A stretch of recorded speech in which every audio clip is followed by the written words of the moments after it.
Assalamualaikum warahmatullahi wabarakatuh. Perkenalkan, nama saya Istevi Aryani dengan NIM 210600016 dari Program Studi Ekonomi Pembangunan Fakultas Ekonomi. Baiklah, pada mata kuliah statistika lanjutan ini, izinkan saya untuk menjelaskan tentang materi teori pendugaan statistik dengan dosen pengampu Dr. Alvan Satrianto, SEMI. Sebelum kita masuk ke dalam teori, kita akan membahas tentang pengantar teori pendugaan statistik. Pendugaan atau penarikan kesimpulan mengenai nilai sebenarnya dari parameter yang didasarkan pada sampel mengandung unsur ketidakpastian. Artinya, bisa saja suatu dugaan atau kesimpulan benar dan salah. Hal ini terjadi karena data yang digunakan adalah data pendugaan atau taksiran dari sampel yang mengandung kesalahan dalam penaksiran sampel. Teori pendugaan adalah suatu proses dengan menggunakan statistik sampel untuk menduga parameter populasi, sedangkan pengujian hipotesis adalah proses untuk memutuskan apakah hasil dugaan tersebut diterima atau ditolak.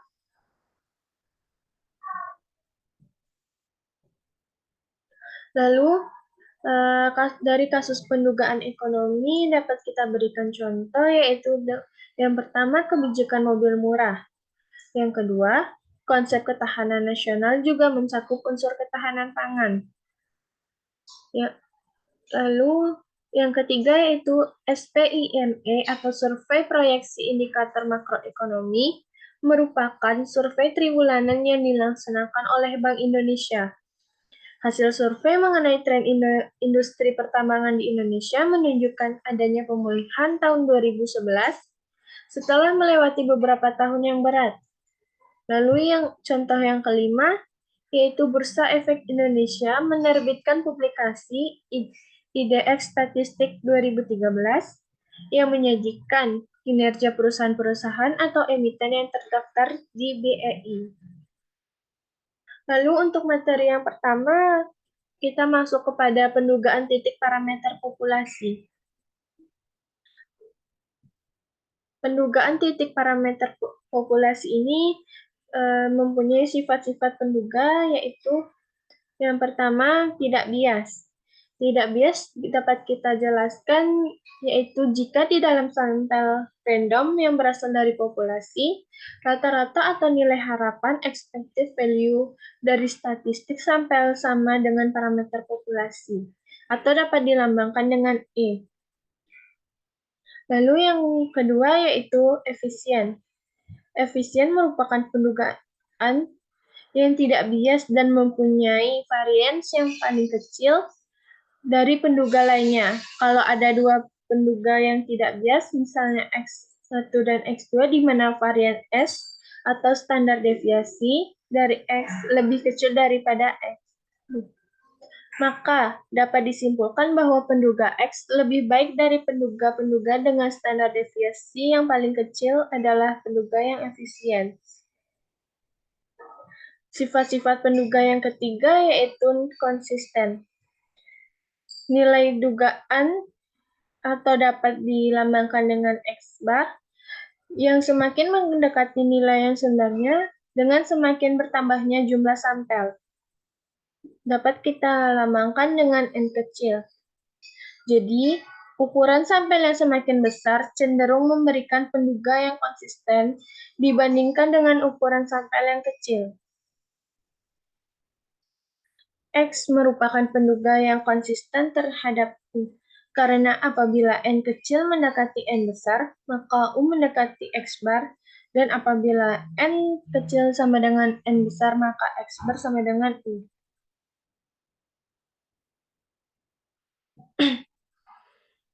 Lalu materi selanjutnya yaitu pendugaan interval. Pendugaan interval di sini dapat saya jelaskan, yaitu suatu interval yang menyatakan selang di mana suatu parameter populasi mungkin berada. Pendugaan interval menunjukkan pada interval berapa suatu parameter populasi akan berada. Hal ini didasarkan atas pertimbangan bahwa suatu nilai dugaan tidak mungkin dapat dipercaya penuh 100%, karena nilai tersebut didasarkan pada sampel yang merupakan bagian dari populasi.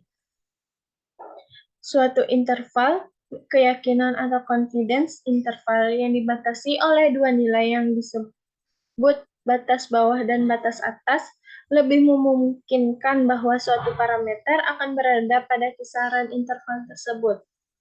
Interval keyakinan untuk rata-rata hitung populasi adalah interval yang memiliki probabilitas besar mengandung rata-rata hitung populasi.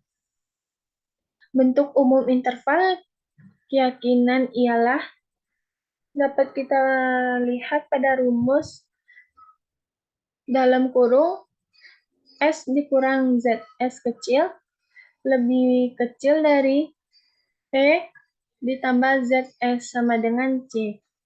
Yang dimana keterangan S yaitu statistik yang merupakan penduga parameter populasi. P ialah parameter populasi yang tidak diketahui. S aksen ialah standar deviasi distribusi sampel statistik. Z dapat kita artikan suatu nilai yang ditentukan oleh probabilitas yang berhubungan dengan pendugaan interval. Nilai Z diperoleh dari tabel luas di bawah kurva normal. C. Probabilitas atau tingkat keyakinan yang dalam praktik sudah ditentukan dahulu. S kurang ZS, nilai batas bawah keyakinan. S kecil ditambah ZS aksen, nilai batas atas keyakinan.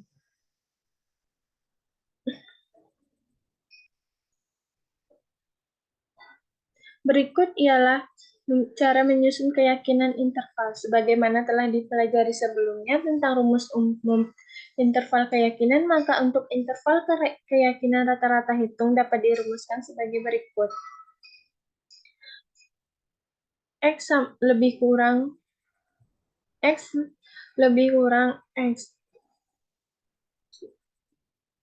untuk populasi tidak terbatas. Untuk populasi yang terbatas, faktor koreksi menjadi N besar dikurang N kecil. Maaf, saya ulangi. Akar dari N besar dikurangi N kecil per N besar kurang 1.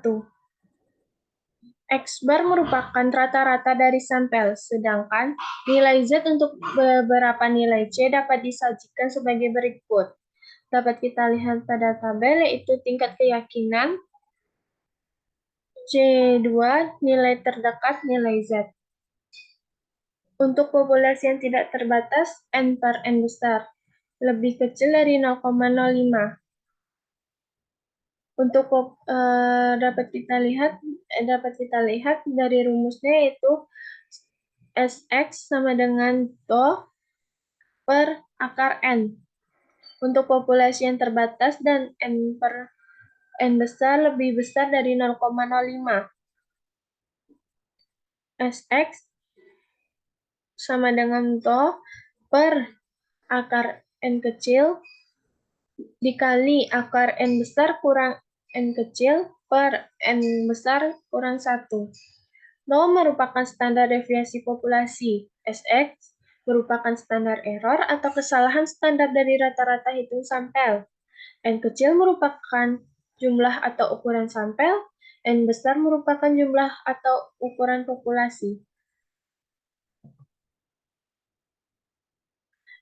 Untuk selanjutnya, materinya yaitu interval untuk keyakinan rata-rata, yaitu proses penyusunan interval keyakinan sebagaimana telah dipelajari pada subbab terdahulu dapat dibuat alur atau prosedur yang lebih mudah, yaitu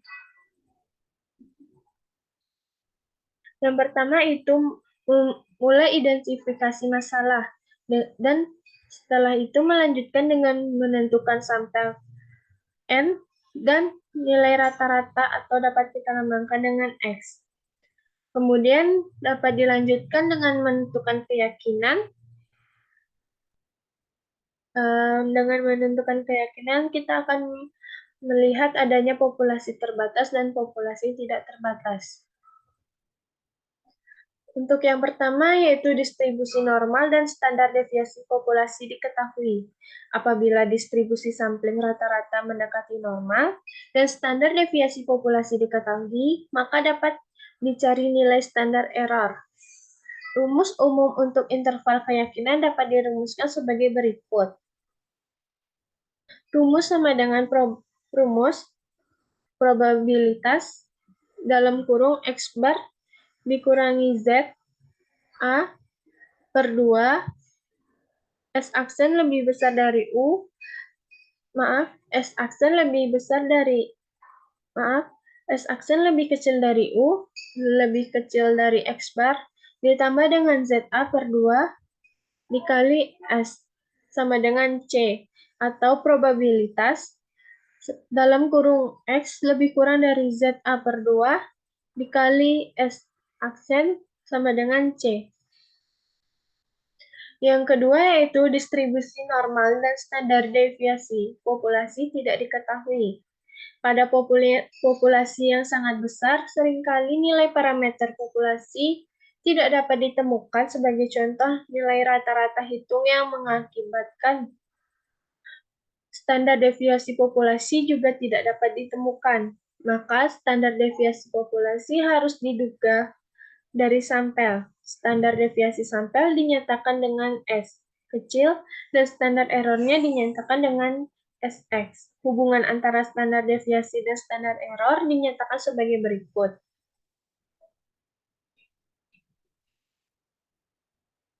Yang ketiga yaitu distribusi sampling.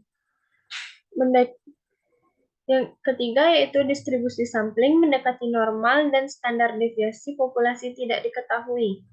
Apabila nilai standar deviasi dari populasi tidak diketahui, maka tidak yakin apakah distribusi populasi bersifat normal atau tidak.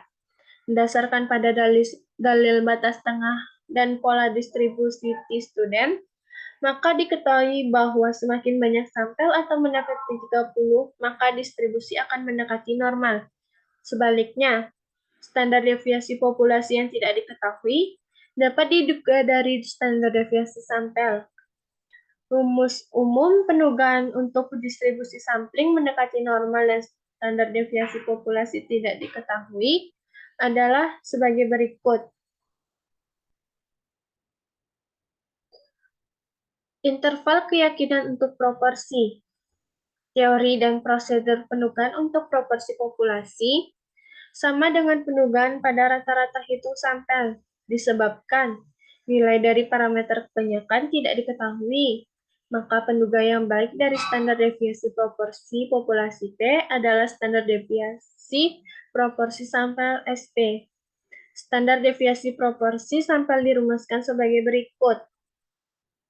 Untuk populasi yang terbatas, SP sama dengan akar dari P dalam kurung 1 kurang P per N kurang 1 dikali akar dari N besar kurang N kecil per N besar kurang 1. Untuk populasi yang tidak terbatas, SP sama dengan akar dari P dalam kurung 1 kurang P per N kecil kurang 1. Selanjutnya yaitu materi tentang interval keyakinan selisih rata-rata dan proporsi.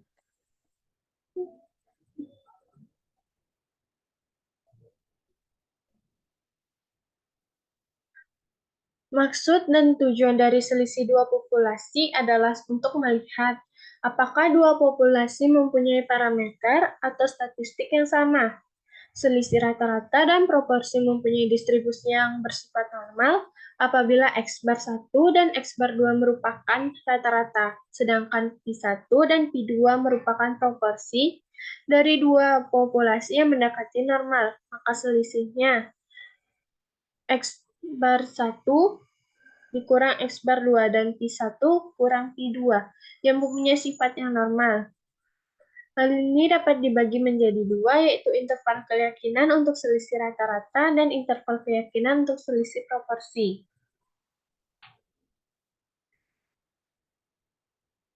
Yang selanjutnya ialah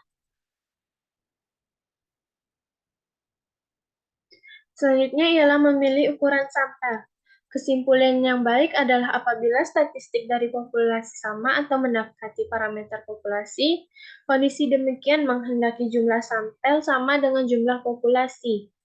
Dalam kurung N kecil sama dengan N besar. Hal ini tersebut sulit terjadi karena sensus atau sampel yang besar akan membutuhkan waktu dan biaya sangat besar. 3 faktor penting yang harus diperhatikan untuk memilih sampel yang baik yaitu yang pertama, tingkat keyakinan yang dipilih. Yang kedua, kesalahan maksimum yang diperbolehkan pada dasarnya semakin baik hasil penelitian adalah kesalahan minimum. Yang ketiga, variasi dari populasi. Variasi populasi diukur dengan standar deviasi. Faktor yang mempengaruhi jumlah sampel yaitu tingkat keyakinan yang dipilih, kesalahan maksimum yang diperbolehkan, variasi dari populasi. Sekian penjelasan materi tentang teori pendugaan statistik ini. Jika ada kesalahan, mohon dimaafkan.